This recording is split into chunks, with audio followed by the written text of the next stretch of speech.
Salve, salve, torcida vascaína, tamo juntos. Eu sou o Joás, esse aqui é o canal Vascaíno da Baixada.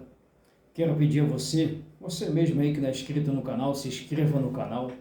E você que já é inscrito, galera, ó, deixa aquele like para fortalecer, né? Vamos estar falando aqui um pouco do Vasco, galera. Um tempão que eu não gravo vídeo aí por motivo de correria, né? De força maior. Falecimento do meu pai também, né? Foi uma perda muito grande para mim. Mas estou aqui para comentar um pouquinho do que eu acho aí desse momento atual do Vasco.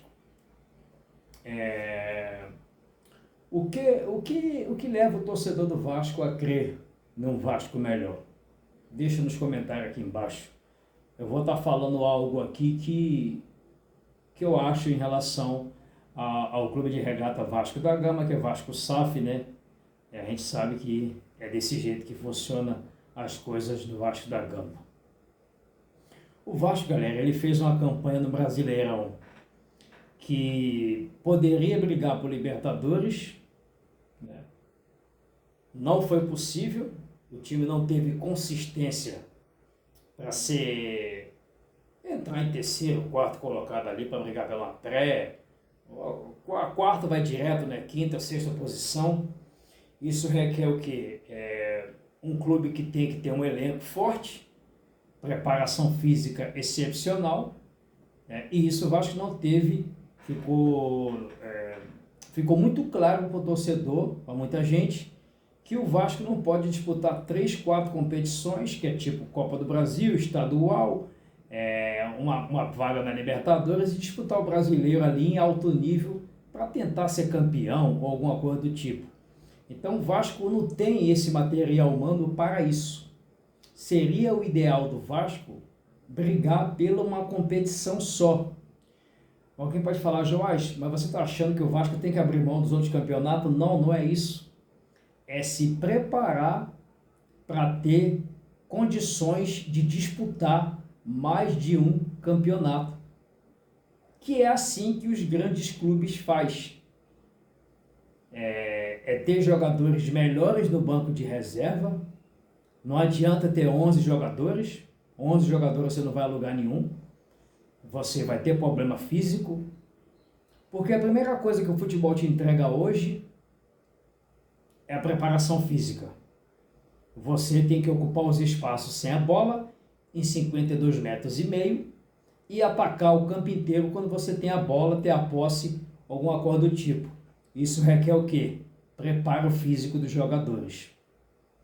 Então você, sem essa condição de fazer isso, você está praticamente aleijado do processo de vencer campeonato. Você pode beliscar um aqui e outro ali, mas você brigar o tempo inteiro lá em cima é muito difícil. É o que aconteceu com o Vasco. O Vasco brigou uma certa parte do brasileiro para ir para a Libertadores e parecia que ia, mas na hora H, fisicamente, o time definhou. O banco de reserva do Vasco não condiz com o time titular. O Vasco no time titular, até que é um time razoável, que consegue competir dentro do bom trabalho que o Diniz faz. Na minha opinião, acho que ele faz um bom trabalho. Não é excepcional. Eu sou fã do Diniz, mas o trabalho dele não é excepcional. É um bom trabalho, que é diferente de excepcional. Mas ele não conseguiu tirar mais do que isso, porque fisicamente, para jogar do jeito que o Diniz gosta, exige muito da parte física dos jogadores. Então, assim, isso requer preparação física, jogadores de reserva de bom nível, que tem uma ideia de jogo e que consiga executá-la dentro de uma partida de futebol. Para você superar times como Palmeiras, Flamengo, que dominam hoje o futebol brasileiro.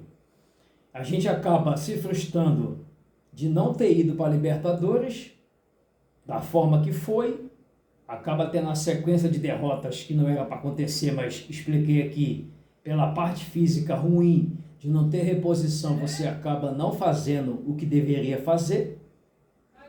Então você consegue fazer um campeonato razoável para não cair, consequentemente você pega uma Sul-Americana e você não vai muito longe, porque Brasileirão é desse jeito. Quando chega na Copa do Brasil, numa final, que todo mundo achava que o Corinthians ia cair para o Cruzeiro e que o Fluminense ia passar pelo Vasco, os dois times que eram considerados a zebra, não a zebra, né? não eram favoritos, acabaram passando, mata-mata permite isso, acabou passando Corinthians e Vasco, o Vasco eliminou o Fluminense e o Vasco não conseguiu ser campeão da Copa do Brasil. Fica uma frustração, porque o torcedor contava com aquilo dali, com aquela vitória em cima do Corinthians. E para ser sincero, foi a Copa do Brasil mais fácil para se ganhar. O time do Corinthians é um time que não joga bem, é um time que teve dificuldade contra o Vasco teve chance de ganhar os jogos, mas o Vasco não foi efetivo para fazer os gols. Se o Vasco ganhasse a Copa do Brasil, seria merecido que, na minha opinião, o Vasco jogou até melhor. Só que o Vasco não conseguiu traduzir isso em gols, porque o futebol não é jogar só melhor, a bola tem que entrar na rede e, consequentemente, você ganhar o jogo. O Corinthians também, que não é um time que vem numa fase boa, fisicamente também é um time que tem suas dificuldades, o Dorival Júnior arma o time ali da maneira que pode, é um time que tem uma crise financeira terrível, parecida com a do Vasco, mas na parte técnica ali, no detalhe, acabou ganhando o jogo com o gol do Memphis Depay. Então, assim, Memphis Depay, que é um jogador muito caro para os padrões do Corinthians aí, mas aí é assunto para o Corinthians, não é assunto para a gente aí. Então, se tratando disso, o Vasco poderia ter ganhado a Copa do Brasil sem ter sido brilhante, sem ter feito nada do outro mundo e ter ido para uma Libertadores sem a mínima condição de investir. O Vasco não investe para ser campeão já há algum tempo, na minha humilde opinião. Então o Vasco, para bater de frente com o Flamengo e com o Palmeiras, que são hoje os times a serem batidos, vai demorar um pouco, a direção do Vasco vai ter que ralar muito, vai ter que fazer muita coisa certa para tirar essa diferença que está absurda. O Brasileirão está virando um campeonato espanhol, é como se fosse Real Madrid e Barcelona, está virando Flamengo e Palmeiras, quando não ganha um, ganha outro. De vez em quando tem um intruso ali, ano passado foi o Botafogo, outro ano pode ser o Cruzeiro, esse ano a Copa do Brasil foi o Corinthians, mas não foge muito de sair. Então, cabe um momento de reflexão, não é terra arrasada do Vasco, mas o clube precisa dar resposta imediata para o seu torcedor. Então, não é com contratações mais ou menos que vai dar essa resposta imediata. O Vasco vai ter que fazer fluxo de caixa. Como vai fazer isso, eu não sei. Eu não sou dirigente do Vasco. Eles é que tem que fazer, não é eu que tenho que fazer. Para gerar receita, para gerar dinheiro, para conseguir ir no mercado e contratar jogadores para subir o nível técnico do seu time. O Diniz conseguiu uma coisa que é muito legal, conseguiu valorizar o Ryan, que é um bom jogador, está aí despertando interesse de vários clubes, mas só o Ryan sozinho não vai resolver os problemas do Vasco.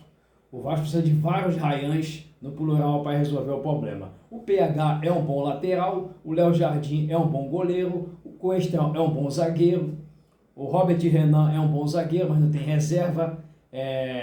O Piton se machucou, teve que jogar o Puma, que eu acho o Puma bom lateral, renovou o contrato, acabou jogando com o Thiago Mendes, que para mim não é grande coisa, mas tem jogado bem. O Cauã Barros, que não servia para o Vasco, com o Diniz serve. O Coutinho jogando uma bola razoável para os padrões do Coutinho.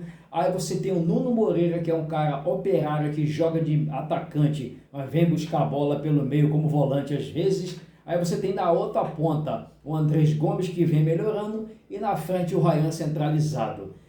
O Diniz pode abrir mão de um desses pontos também, se quiser, e botar o Ryan na ponta e botar o Vegete centralizado. São opções, mas ainda é muito pouco para um clube que almeja ser o melhor do país. Ser melhor do país é ser campeão ou brigar por tal. Então, assim, um pequeno vídeo para vocês falando sobre o que eu acho desse momento atual do Vasco. Valeu, galera? Um casaca muito grande no coração de todos. Saudações vascaínas, porque é como sempre aqui, ó.